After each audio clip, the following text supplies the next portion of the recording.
Good afternoon, Miami. Welcome to our football update. Tommy, the fact checker, Tommy, the prognosticator, Takedown Tommy. He'll be sliding into the screen in a second. He's polishing up the picks, polishing off last week's successful picks. Yep, some really good over-unders that hit the board and a couple other surprises, but we're back at it this weekend. We're down to 8 divisional playoff weekend. Before we start, tell me about what was the highlight for you last weekend? The highlight or the most unexpected thing? Yeah, the Browns winning. I mean, it was 28-0 in the fourth quarter. I don't remember a start to an NFL game like that. And then one of the announcers had it best. He says he said there's no one in that Browns organization who isn't on edge right now. Even though they're up 28-0 in the first. Right. They were still puckering a little bit, but it worked out for them. And I think they're ultimately going to get smashed this weekend, playing against the Bills, or not against the Bills, against the Chiefs in Kansas City. That's just daunting. Just thinking about that, like what? And they're at full strength with Tyreek Hill with Kelsey. A week off to prepare. Yeah. The only thing you have going for you is that they thought they were going to be facing the Steelers. Oh no, they thought they were going to be facing. Who, you mean the Chiefs? Yeah. Oh yeah. That they were geared up for that. And they probably had to right away get their game plan changed immediately. All the graphics all the schematics had to change out to say that they'd been scheming for a week. Right.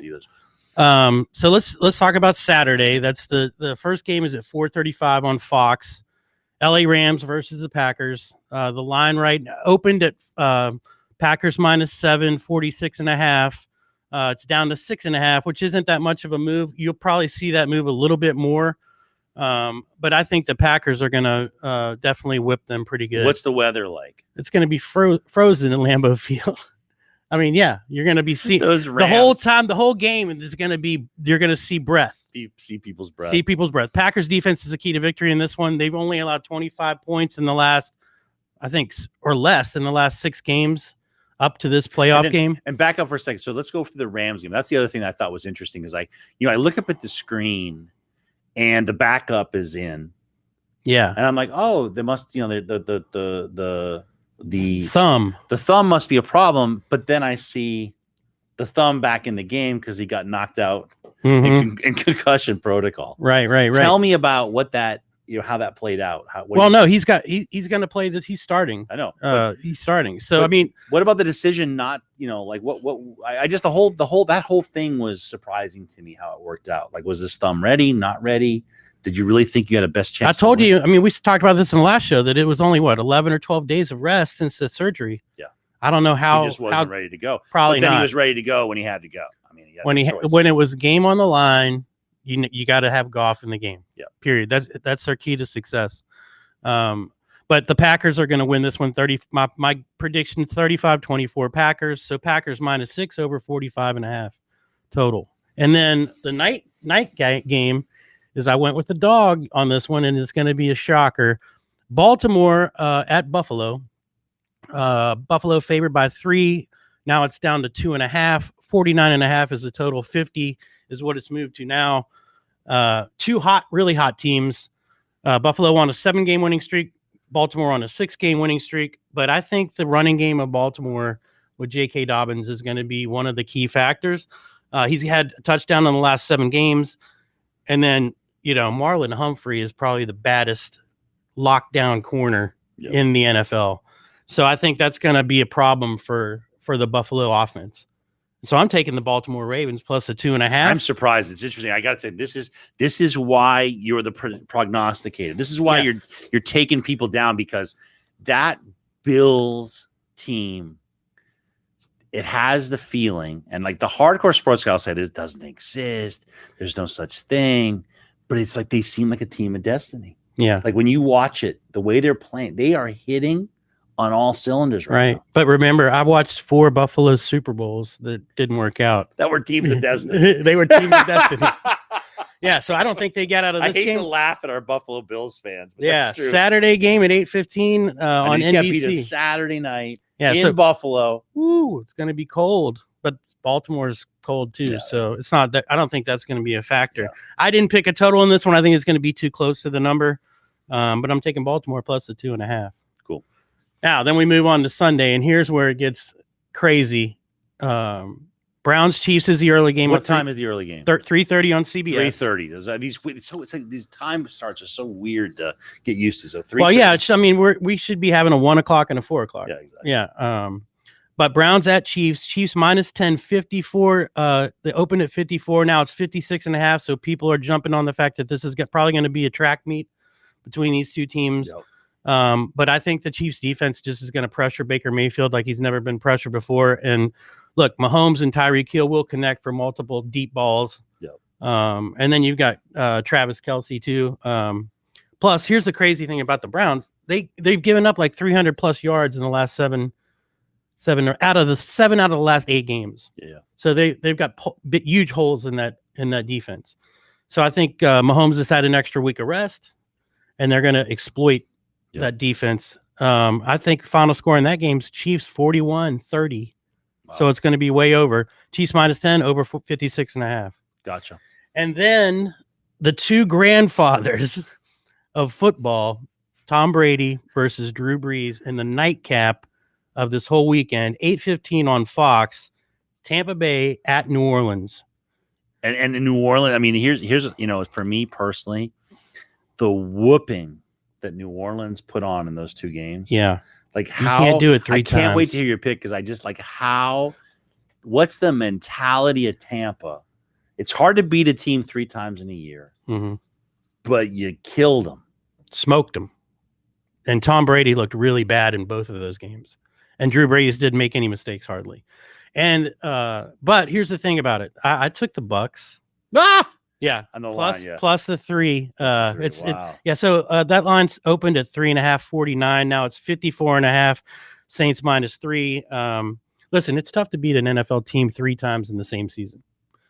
The Patriots offense is getting better. Now Patriots.